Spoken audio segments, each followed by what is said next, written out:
अव्यय पदों के, विकारी पदों के अगले चरण में हम आपके सम्मुख संबंध बोधक अव्यय, समुच्चय बोधक अव्यय और विस्मयादि बोधक अव्ययों की सीरीज लेकर प्रस्तुत हुए हैं। आप हमारे YouTube चैनल बजरंगलाल सैनी गुरु को सब्सक्राइब कीजिए और अधिकाधिक हिंदी व्याकरण और साहित्य का लाभ उठाइए। तो शुरू करते हैं आज का वीडियो। संबंध बोधक अव्यय, अव्यय की सीरीज में ये दूसरा वीडियो है। पहला क्रिया विशेषण का था। क्रिया विशेषण के हमने दो भागों में आपको बताया, एक वृत्तिवाचक क्रिया विशेषण का एक भाग और शेष 3 का दूसरा भाग। अब है संबंध बोधक अव्यय। संबंध बोधक का मतलब होता है वस्तु, व्यक्ति, प्राणी अथवा स्थान से, किसी वस्तु, व्यक्ति, प्राणी अथवा स्थान से जब संबंध दर्शाने के लिए किसी अव्यय का प्रयोग किया जाता है तब उसको संबंध बोधक अव्यय के नाम से जाना जाता है। हमने स्थानवाचक क्रिया विशेषण में पढ़ा था, बाहर, भीतर, ऊपर, नीचे, दाएं बाएं, इधर उधर, आगे पीछे, ऊपर नीचे, सामने, दोनों ओर, चारों ओर, सब ओर, सर्वतः है, ऐसे शब्दों का प्रयोग किया था। तब आपको बताया था अगर इन शब्दों के ठीक सामने क्रिया है तो ये क्रिया विशेषण बन जाएंगे, और इनके सामने क्रिया के अतिरिक्त अन्य कोई चीज है, संज्ञा हो सकती है, सर्वनाम हो सकता है, अन्य कुछ भी है, तो ये संबंध बोधक अव्यय होंगे। जैसे उदाहरण के तौर पर हम देखें, घर के बाहर पेड़ हैं, तो यहां पर बाहर के सामने पेड़, पेड़ यानी संज्ञा, तो इसका मतलब है क्रिया के अलावा है, तो ये बाहर हो गया संबंध बोधक अव्यय। ये संबंध बोधक अव्यय हो जाता है। अगर मान लीजिए ऐसा ही कुछ है, नदी गांव के बाहर बहती है, यहां पर हम देखते हैं कि इस बाहर के सामने बहती यानी क्रिया है। ऐसी स्थिति होने पर यह बाहर स्थानवाचक क्रिया विशेषण होगा। स्थानवाचक क्रिया विशेषण, यही अंतर है। एक ही चीज है लेकिन दो जगह प्रयुक्त हुई है। जहां प्रयुक्त होगी वहीं उसका परिचय होगा। पद परिचय की सबसे बड़ी विशेषता, जहां उसका प्रयोग होगा वहीं पर उसका परिचय होगा। मैं यहां पर अध्यापन कार्य कर रहा हूं तो एक अध्यापक हूं, अगर मैं किसी कक्षा में बैठा होता तो मैं शिष्य हो जाता, छात्र हो जाता। पद स्थान के अनुसार बदलता है, तो वैसे ही ये भी पद है। बाहर के सामने संज्ञा थी इसलिए संबंध बोधक अव्यय हो गया, बाहर के सामने क्रिया है इसलिए ये स्थानवाचक क्रिया विशेषण हो गया। ये दो चीजों का सूक्ष्म अंतर आपको ध्यान में रखना है। यही संबंध बोधक अव्यय है और यही स्थानवाचक क्रिया विशेषण है, केवल प्रयोग का अंतर है। सामने क्रिया तो स्थानवाचक क्रिया विशेषण, सामने क्रिया के अलावा कुछ और तो फिर वो संबंध बोधक अव्यय। छोटा सा अंतर आपको ध्यान में रखना है, कभी आप किसी भी प्रायोगिक परीक्षा में कोई गलती नहीं करेंगे। तो इसके बाद हम देखते हैं दूसरा विस्मयादि बोधक अव्यय।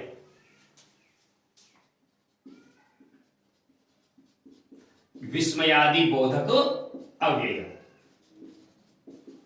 ये क्या है? देखिए इसमें पहला ही शब्द है विस्मय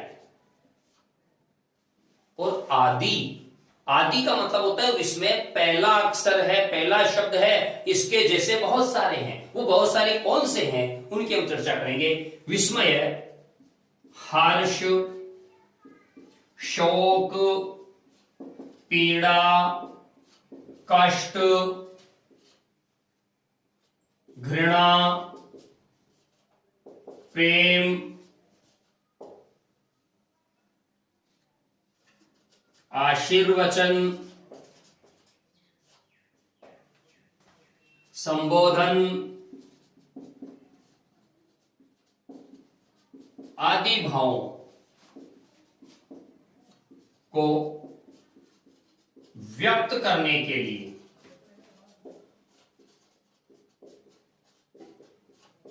प्रयुक्त पदों को विस्मयादि बोधक अव्यय कहते हैं।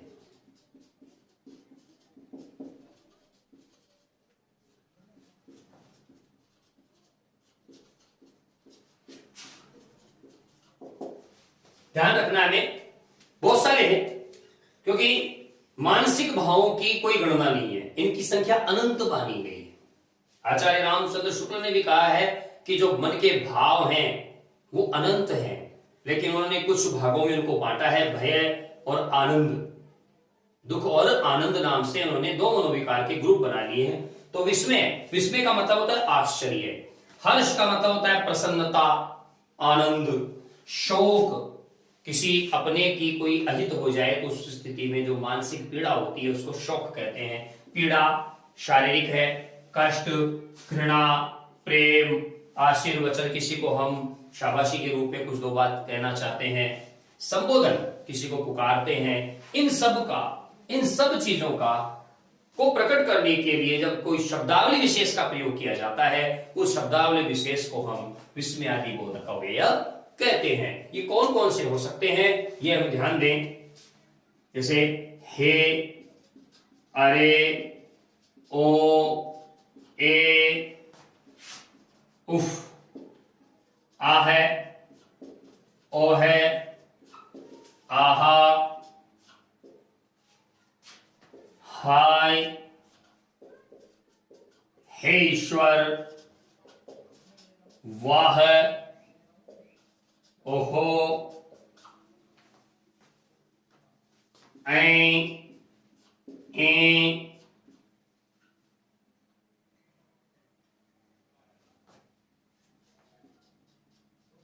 आदि। तो बहुत सारे ऐसे हुए हैं जिनका प्रयोग हम सामान्य दैनिक जीवन में करते हैं, बहुत सारे हैं, इनको और आगे बढ़ा सकते हैं हम। शाबाश, बहुत अच्छे, सुंदर, ऐसे आशीर्वचनों का भी हम प्रयोग करते हैं। तो धिक, थू, लानत, छी, ऐसे शब्दों का भी घृणा सूचक में भी हम प्रयोग करते हैं। तो ये विस्मयादि बोधक कहलाते हैं। देखिए सुंदर विशेषण भी है, सुंदर पुस्तक, सुंदर लड़का, सुंदर दृश्य, तो ये विशेषण भी है।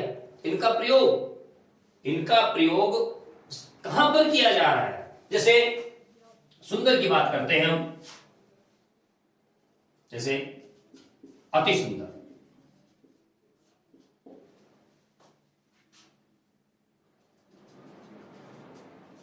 अच्छा कार्य है। तो यहां पर जो अति सुंदर शब्द का प्रयोग हुआ है विस्मयादि बोधक चिन्ह के साथ, ये विस्मयादि बोधक अव्यय है, न कि विशेषण। ये हमें ध्यान रखना है। अब देखिए इसमें बहुत सारे शब्द आए हैं, एक शब्द काम में लेते हैं। जैसे मान लीजिए हमने काम में लिया उफ, कितनी गर्मी है, एक ये है उफ कितनी गर्मी है। तो यहां पर ये उफ गर्मी से जो हमें पीड़ा हो रही है उसकी सूचना देगा। लेकिन अगर इसी उफ को हम दूसरे तरीके से काम में लें कि उफ कितनी गंदगी है, तो ये उफ ये घृणा का बोधक हो जाएगा, क्योंकि गंदगी से प्रेम तो हो नहीं सकता, घृणा ही होगी। तो ये उसका घृणा से रिलेटेड ये हो जाएगा। तो ये प्रयोग किसके साथ हुआ उसके आधार पे हम इसके भावों को देख सकते हैं, समझ सकते हैं और इसको आसानी से हल कर सकते हैं। तो ये था विस्मयादि बोधक अव्यय, और अव्यय की श्रेणी में अगला अव्यय और अंतिम अव्यय है समुच्चय बोधक अव्यय।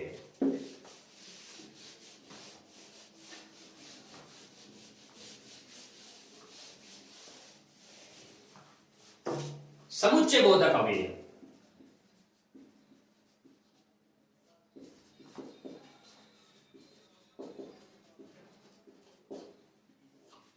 समुच्चय का मतलब होता है जोड़ना।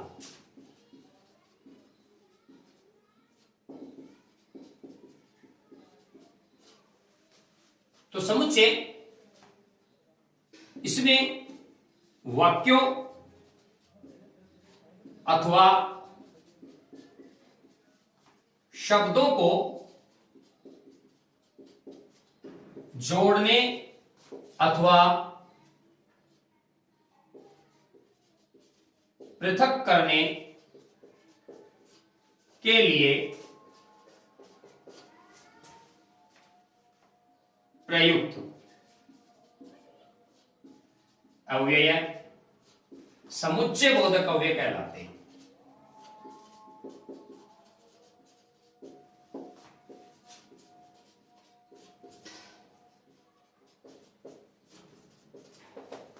मतलब ये हुआ वाक्यों शब्दों को जोड़ने का और पृथक करने का कार्य करेंगे, जैसे या, अथवा, वा, किंतु, परंतु,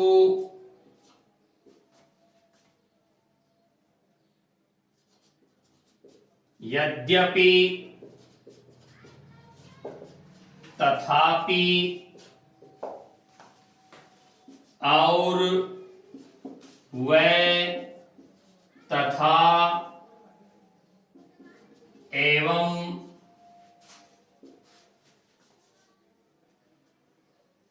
आदि। अब इसमें आप ध्यान से देखिएगा, हम बात करते हैं या की। राम या श्याम जाएगा, इसका मतलब है दोनों में से कोई एक जाएगा।